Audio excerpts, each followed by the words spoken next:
అధిక బరువును దాటిపోయి ప్రమాదకరమైన ఊబకాయంలోకి వచ్చాక ఆహారంలో మార్పులు, వ్యాయామాల సాయంతో కూడా పెద్దగా ఫలితం కనిపించదు.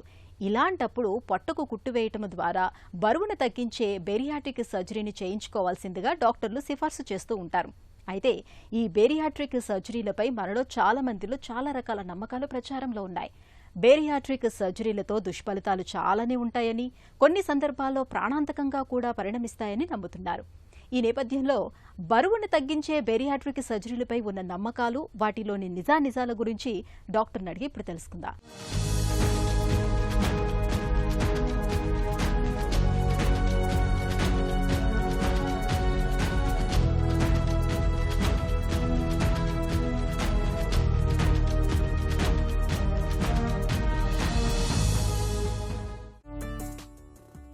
బేరియాట్రిక్ సర్జరీతో బరువు తగ్గటంతో పాటు ఇంకా ప్రయోజనాలు ఉన్నాయా?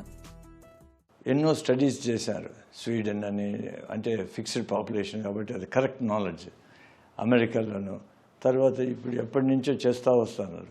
ప్రతి చోట చూసింది ఏమంటే స్ట్రోక్ రిస్క్ తగ్గిపోయింది 40%. తర్వాత ఈ హార్ట్ అటాక్స్ అవి అట్లా చనిపోయేది మనుషులు 40%, 50% తగ్గిపోయింది. ఇది ఇంకా వాళ్ళకు డయాబెటీస్, ముఖ్యంగా వాళ్ళకంతా చాలామందికి క్యూర్ అనకూడదు, రిజాల్వ్ అంటారు. కొంతమందికి ఒక 5 ఏళ్ళ తర్వాత ఒక 5-10% కొంతమందికి డయాబెటీస్ రావచ్చు మళ్ళా. అది ఎందుకంటే వాళ్ళు తినే తిండి అన్నీ మారిపోయినాయి, మళ్ళా మొదలుకు వచ్చేసేసి. అప్పుడు వాళ్ళకు మళ్ళీ మార్చేసి వాళ్ళకి ఏదైనా అడ్వైజ్ ఇస్తే వాళ్ళు బాగానే ఉంటారు. బీపీ తగ్గిపోతుంది చాలామందికి. తర్వాత స్లీప్ యాప్నియా, వాళ్ళకందరికీ సిప్యాప్ మెషిన్ పెట్టుకుని వాళ్ళు ఉంటారు. ఆ సిప్యాప్ మెషిన్ లేకపోతే వాళ్ళు గాలి పీల్చలేక చచ్చిపోతారు. అటువంటి వాళ్ళకు సిప్యాప్ మెషినే ఉండదు, అవసరమే లేదు. అట్లే నీ జాయింట్ పెయిన్స్ అవి ఎంత, కొంతమంది నీ జాయింట్కి ఆపరేషన్ వెయిట్ చేస్తూ ఉండే వాళ్ళకు నీ జాయింట్కి ఆపరేషన్ అవసరమే లేకుండా పోయింది. అట్లే ఫ్యాటీ లివర్ చేంజెస్ అంతా మారిపోయినాయి, నార్మల్ అయిపోయినాయి. Even cirrhosis became normal. Bariatric సర్జరీతో షుగర్ జబ్బు నయమవుతుందా? చాలా వరకు ట్రూత్ ఉంది దాంట్లో. ఏమంటే టాబ్లెట్స్ ఉండేవాళ్ళు పూర్తిగా మానిపోతారు చాలామంది. ఆపరేషన్ అయిన రెండో రోజుకి చాలామంది. కొందరికి ఇన్సులిన్లో ఉంటారు, కొంతమంది ఇన్సులిన్ వాళ్ళు టాబ్లెట్స్కి వస్తారు. టాబ్లెట్స్ నుంచి అది కూడా లేకుండా పోయిన వాళ్ళు చాలామంది ఉంటారు. మేము స్టడీ చేసాము, వాటిలో 200 పేషెంట్స్ చేస్తే ఇన్సులిన్ ఉండేవాళ్ళు ఇన్సులినే ఉపయోగించాల. మళ్ళీ బేరియాట్రిక్ సర్జరీ తర్వాత తిరిగి బరువు పెరిగే అవకాశం ఉంటుందా? కొందరు ఏం చేస్తారంటే వాళ్ళ జీవనశైలి మార్చకుండా ముందు హ్యాబిట్సే మళ్ళా వచ్చేసేసినాయి. మనకు తిండికి 3 గంటల నుంచి 6 గంటల వరకు బ్రేక్ ఉండాలి. తర్వాత రెస్ట్రిక్టివ్ ఆపరేషన్లు ఏమవుతుందంటే కొంతమంది లావు అవుతారు, ఎందుకంటే రాంగ్ ఫుడ్స్ తింటారు. ఇప్పుడు బైపాసు అవన్నీ వాటిలో అవి స్టమక్ కొంచెం స్ట్రెచ్ అవుతుంది. అప్పుడు ఏం చేస్తారంటే వాళ్ళు ఈ ఎక్కువ తినేదానికి ఫోర్స్ చేసి స్టమక్ స్ట్రెచ్ చేసేదానికి చూస్తారు. అట్లా ఒక 10% ఉంటారు అటువంటి వాళ్ళు. కానీ వాళ్ళకు ఫాలోఅప్ చేస్తూ ఉంటే అట్లా పోకుండా మళ్ళీ వెనక్కి రానియచ్చు. బేరియాట్రిక్ సర్జరీతో ఆయుష్, ఆనందం పెరుగుతాయా? 10% ఇంక్రీజ్ ఇన్ లైఫ్ స్పాన్, అది ఆల్రెడీ చెప్పేసేసారు. అది ప్రూవ్ కూడా చేసేసారు. ఎందుకంటే observation studies thousands of patients చూశారు. ఆపరేషన్ చేసిన వాళ్ళు చూసి ఫాలోఅప్ చేస్తే ఆపరేషన్ చేసుకునే వాళ్ళు 10 ఏళ్ళ ముందే చనిపోయినారు, వీళ్ళు 10 ఏళ్ళు ఇంకా ఎక్కువ బతికినారు. ఇవి ఇంక్లూడింగ్ ఎనీ కాంప్లికేషన్స్ అన్నీ కలిపి. అందులో ఒక కాలంలో ఓపెన్ ఆపరేషన్, అప్పుడు ఆపరేషన్ కాంప్లికేషన్ ఉన్న వాళ్ళు కంపేర్ చేసి కూడా వాళ్ళు 10 ఏళ్ళు ఎక్కువ బతికినారు. కాబట్టి జీవనాయుస్సు పెరుగుతుంది, వాళ్ళ జీవన శైలి కూడా మామూలుగా ఉంటుంది. జాబ్స్ మంచి జాబ్స్లో పోయిన వాళ్ళు ఉన్నారు. ముందంతా పని చేయకుండా ఉన్నవాళ్ళు పనిలోకి వెళ్ళిపోయినారు. కొంతమంది ట్రావెల్ ఇంట్రెస్ట్, ఆ ట్రావెల్ చేయలేకపోతూ ఉన్నారు ముందు, అవి కూడా చేయలేరు. ప్లేన్లో ఎక్కాలంటే ప్లేన్లో 2 సీట్లు కావాలా, బెల్ట్లు పెద్దవి కావాలా, లేకుంటే ఎవరన్నా నవ్వుతారని వాళ్ళు పోయేదే లేదు. అటువంటి వాళ్ళందరూ కూడా ఇప్పుడు పోగలుగుతున్నారు. అంటే వాళ్ళు జీవితంలో ఏమైనా చేసుకోవాలని అన్ని వాళ్ళు చేయగలిగేదానికి వీలవుతుంది. సర్జరీతో బరువు తగ్గటం వల్ల పిల్లలు పుట్టే అవకాశాలు పెరుగుతాయా? ఈ బ్యారియాట్రిక్ సర్జరీ చేస్తే జనరల్ ఇన్ఫ్లమేషన్ తగ్గిపోతుంది. అంటే మెటబాలిక్ సిండ్రోమ్ రివర్స్ అవుతుంది. మెటబాలిక్ సిండ్రోమ్ అంటే వెయిట్ సైజు, ట్రైగ్లిసరైడ్స్, HDL తక్కువ ఉండడము, బ్లడ్ ప్రెషర్ ఎక్కువ ఉండడము, ఆ బ్లడ్ షుగర్స్ చాలా ఎక్కువ అయిపోవడము, ఈ 5 వాటిలో ఒక 3 ఉంటే దాన్ని మెటబాలిక్ సిండ్రోమ్ అంటారు. ఇవన్నీ నార్మల్ అయిపోతాయి. పాలిసిస్టిక్ ఓవరీ సిండ్రోమ్కు, PCOSకు దాని బ్యాక్గ్రౌండ్ ఏమంటే ఇవంతా ఇంప్రూవ్ అయిపోతుంది. ఇంప్రూవ్ అవుతుంది ఏమవుతుంది, ఫర్టిలిటీ ఇంప్రూవ్ అవుతుంది.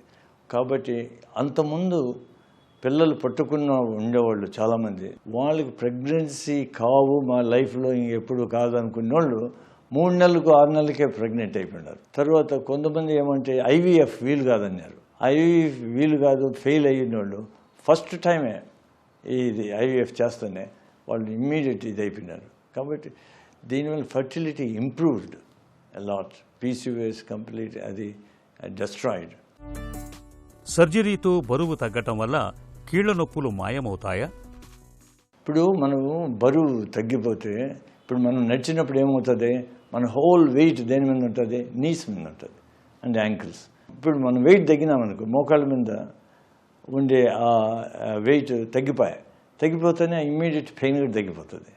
అదే కాకుండా ఏమవుతుందంటే బ్యాక్ పెయిన్ కూడా తగ్గుతుంది. ఇవన్నీ ఎందుకంటే ఈ ఎక్కువ వెయిట్ ఉన్నప్పుడు ఏమవుతుందో వాళ్ళు పొట్ట ముందుకు లాగుతూ ఉంటుంది, వాడు వెనక్కి పోతూ ఉంటాడు. అప్పుడు ఏమవుతుందంటే బ్యాక్ పెయిన్ కూడా ఇంక్రీజ్ అవుతుంది, నీ ఎక్కువ అవుతుంది పెయిన్. చాలామంది పేషెంట్స్ నీ ఆపరేషన్ కోసం వెయిట్ చేస్తూ ఉంటారు. ఆ నీ వెయిట్ చేస్తూ ఉండే టైంలో వాళ్ళు ఏమి చెప్తారు, మీరు చాలా బరువుగా ఉండవు, నీకు నీ ఆపరేషన్ చేస్తే ఫెయిల్ అవుతుంది కాబట్టి నువ్వు వెయిట్ తగ్గించు అంటారు. వాళ్ళు వెయిట్ ఎట్ తగ్గించుకుంటారు, ట్రై చేస్తారు, వీలు కాదు. అప్పుడు బ్యారియాట్రిక్ సర్జరీకి పంపిస్తారు కొంతమంది. అట్లా చాలామంది నా దగ్గరికి వచ్చినారు. ఆ వచ్చిన వాళ్ళలో ఆ 100 మందికి ఆపరేషన్ అయినాక బ్యారియాట్రిక్ సర్జరీ తర్వాత వెయిట్ నార్మల్ అయిపోతానే నీ పెయినే లేదు, వాళ్ళకి నీ రీప్లేస్మెంట్ అవసరమే లేకుండా పోయింది. ఎండోస్కోపిక్ స్లీవ్ గ్యాస్ట్రోప్లాస్టీతో బరువు తగ్గచ్చా? ఎండోస్కోపిక్ స్లీవ్ గ్యాస్ట్రోప్లాస్టీలో ఏమవుతుందంటే ఫస్ట్ ఫ్లూయిడ్ డైట్ పెడతాము, ఆ సైజుని తగ్గిస్తాము. కానీ స్లీవ్ గ్యాస్ట్రెక్టమీ అంత సైజు తగ్గదు, అంత యూనిఫామ్గా ఉండదు.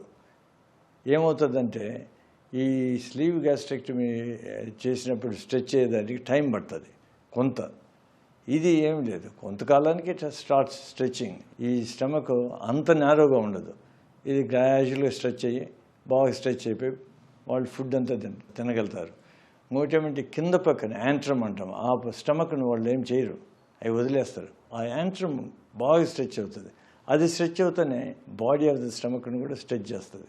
కాబట్టి అవన్నీ ఫెయిల్ అయ్యేదానికి ఆస్కారం ఉంది. కానీ కొంతమందికి దానికి అవసరం ఉంది. ఇప్పుడు మాకు సర్జరీ నాకు వద్దు, ఈ కట్స్ అంతా వద్దు అంటే వాళ్ళకు సరే చేస్తాము. కానీ వాళ్ళకి తెలియాలా ఇది టెంపరీ, మళ్ళీ రిపీట్ చేసుకుంటూ ఉండాలా, దీనికి ఖర్చులు ఉంటాయి. దీనికి ప్రాబ్లం లేవని కాదు, దీంట్లో కూడా ప్రాబ్లమ్స్ ఉన్నాయి. They can perforate stomach, bleeding జరగచ్చు, ఇవన్నీ ఉన్నాయి. అవి తెలియకుండా ఇవన్నీ మామూలుగా స్ట్రైట్ ఫార్వర్డ్ ఏమి కావాలనుకునేది లేదు, కంతలు లేకుండా. బరువును తగ్గించే బేరియాట్రిక్ సర్జరీలతో మనకు లాభాలే ఎక్కువ. బరువు తగ్గడంతో పాటు షుగర్, బీపీ, కీళ్లనొప్పుల వంటి దీర్ఘకాలిక జబ్బులు చాలా వరకు అదుపులోకి వచ్చేస్తాయి. అయితే ఈ సర్జరీలను చేయటంలో సర్జన్ల నైపుణ్యం కూడా చాలా కీలకం. కాబట్టి అన్ని మౌలిక సదుపాయాలు కలిగిన ఆసుపత్రిలో అనుభవజ్ఞులైన సర్జన్ల నేతృత్వంలో సర్జరీ చేయించుకోవటం అన్ని విధాలా మేలు.